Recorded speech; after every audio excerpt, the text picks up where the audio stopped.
2025 metal के लिहाज से यानी कि कमोडिटी के लिहाज से बड़ा अच्छा साल रहा है। सिल्वर ने दिया है लगभग 167% रिटर्न, गोल्ड ने दिया 74% रिटर्न और एक मेटल जिसने साइलेंटली 50% का रिटर्न दिया।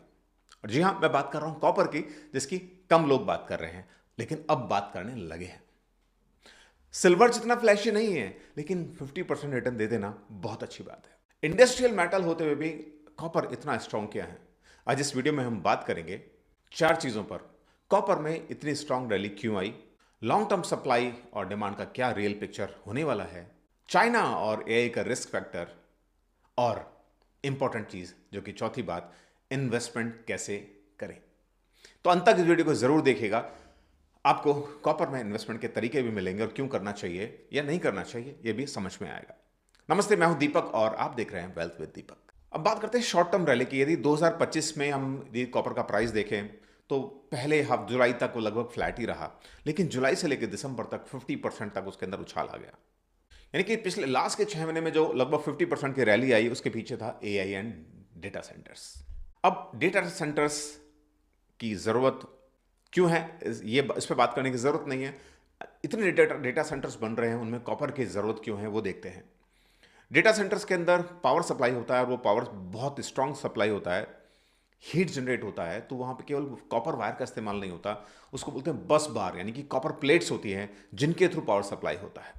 दूसरा, वहाँ पे जो उसकी डिमांड है वो 74,000 टन के आसपास की है। दूसरा, डेटा सेंटर्स या जितने भी ये जो सप्लाई है हीट जनरेट होती है तो कूलिंग करनी पड़ती है और कूलिंग के लिए भी कॉपर कंड्यूट्स का इस्तेमाल होता है जिनकी डिमांड लगभग 2.84 मिलियन टन्स के आसपास की है। और तीसरा डिमांड फैक्टर है रेक्टिफायर्स एंड ग्रिड्स, जहां पे कॉपर की डिमांड होती है जो लगभग 3.5 लाख टन के आसपास है। तो ओवरऑल ये सब ओवरऑल टोटल डिमांड हम देखें तो लगभग 3.1 मिलियन टन्स की रिक्वायरमेंट आ रही है सामने।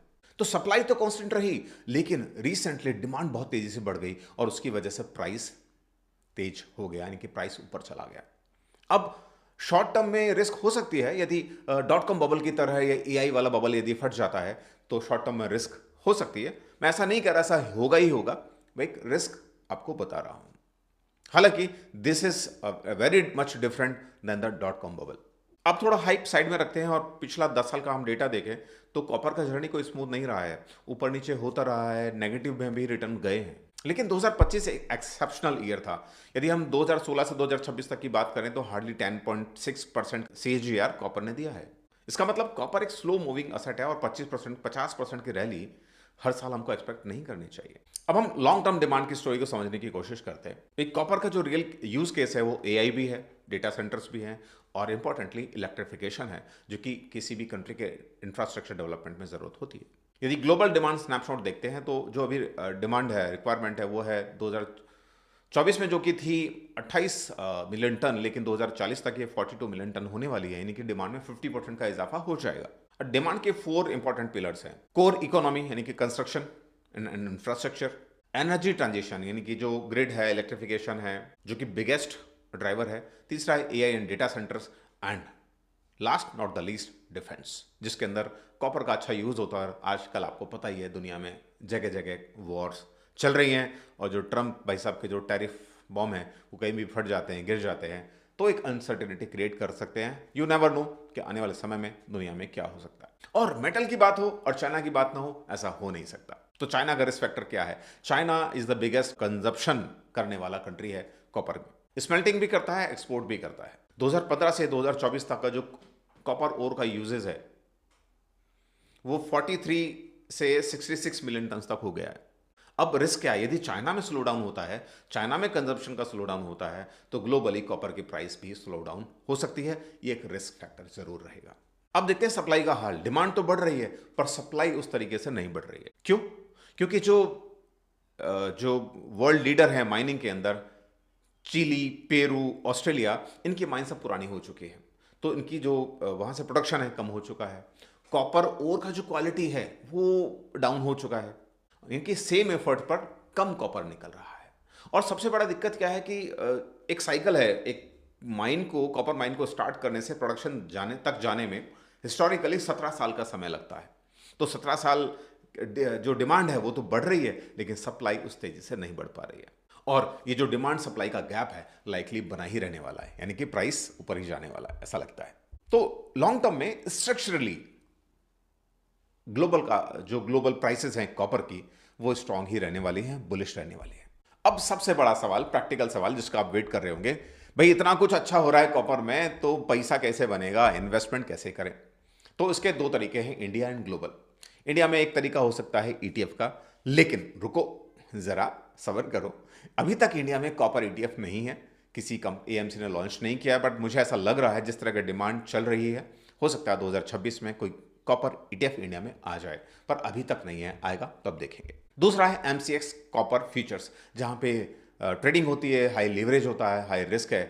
पर्सनली एक आम निवेशक को उसमें नहीं जाना चाहिए, वो ट्रेडर्स के लिए ठीक है, इन्वेस्टर्स के लिए ठीक नहीं है। आई पर्सनली डोंट सजेस्ट और प्रेफर फ्यूचर्स।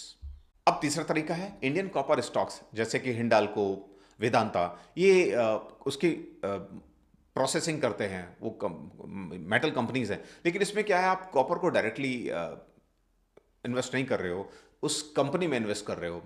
तो क्या होगा कि उस कंपनी का मैनेजमेंट कैसा है, कंपनी का वैल्यूएशन कैसा है, कंपनी का डेट कैसा है, तो उन चीज़ों का इम्पैक्ट आ जाएगा। हो सकता है कॉपर का प्राइस तो बढ़ता जा रहा हो, लेकिन इन कंपनीज का प्राइस ना बढ़े, तो ये भी एक इनडायरेक्ट तरीका हुआ। अब एक तरीका हो सकता है इंडियन म्यूचुअल फंड्स, यानी कि फंड ऑफ फंड्स, जो कि ग्लोबल माइनिंग में कंपनीज में इन्वेस्ट करते होंगे, वो एक तरीका हो सकता है, लेकिन कॉपर उसका एक स्मॉल प्रोपोर्शन ही होगा। और सबसे अच्छा तरीका ग्लोबल कॉपर ईटीएफ, जो कि प्योर प्ले है कॉपर इन्वेस्टिंग के लिए। इसमें एग्जांपल के लिए देखें हम आई शेयर्स, यानी कि ब्लैक रॉक कंपनी का iShares copper and metal ETF, ICOP जिसका कोड है, लार्ज माइनर्स की कंपनीज में ये इन्वेस्ट करता है। Spot junior copper miners ETF, इसका कोड है COPJ, जो कि हाई रिस्क हाई रिवार्ड है इसके अंदर। थर्ड ऑप्शन हो सकता है Global X copper miners ETF, COPX, जो कि एक बैलेंस्ड अप्रोच है माइनर्स एंड कॉपर।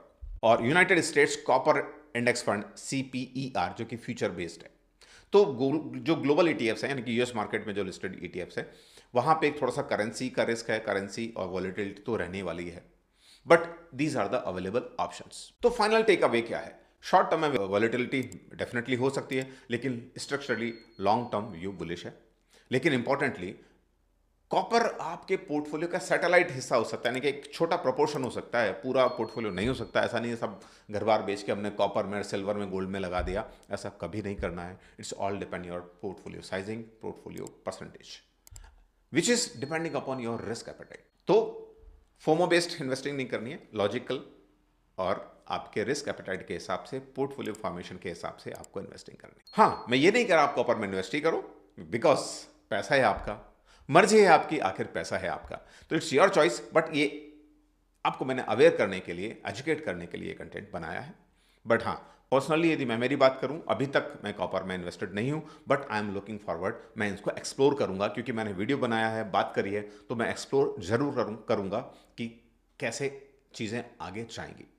एक बात और है ना, हर आदमी गोल्ड सिल्वर की बात कर रहा है, तो जब हर आदमी उसकी बात कर रहा है, तो फिर वहां रिटर्न बनने वाले नहीं है इमीडिएटली। तो लॉन्ग टर्म में शायद बनेंगे डेफिनेटली, लेकिन जब हर आदमी जिस चीज़ की बात कर रहा हो, आप उसकी बात ना करो, आप वो करो जिसकी बात कोई ना कर रहा हो। एनीवेज, तो आई होप ये वीडियो आपको पसंद आया होगा। वीडियो अच्छा लगा है तो लाइक, शेयर एंड कमेंट जरूर करिएगा। वीडियो अच्छा नहीं लगा है तो भी कमेंट करके बताइएगा कि क्या अच्छा हो सकता था। मिलते हैं ऐसे ही किसी अगले वीडियो में, जो आपकी नॉलेज में इजाफा करेगा, आपकी वेल्थ बढ़ाने में हेल्प करेगा। नमस्ते, मैं हूं दीपक, और मिलते हैं अगले वीडियो में। तब तक आप निवेशित रहें, सुरक्षित रहें, स्टे इन्वेस्ट, स्टे स्मार्ट। जय हिंद, जय भारत।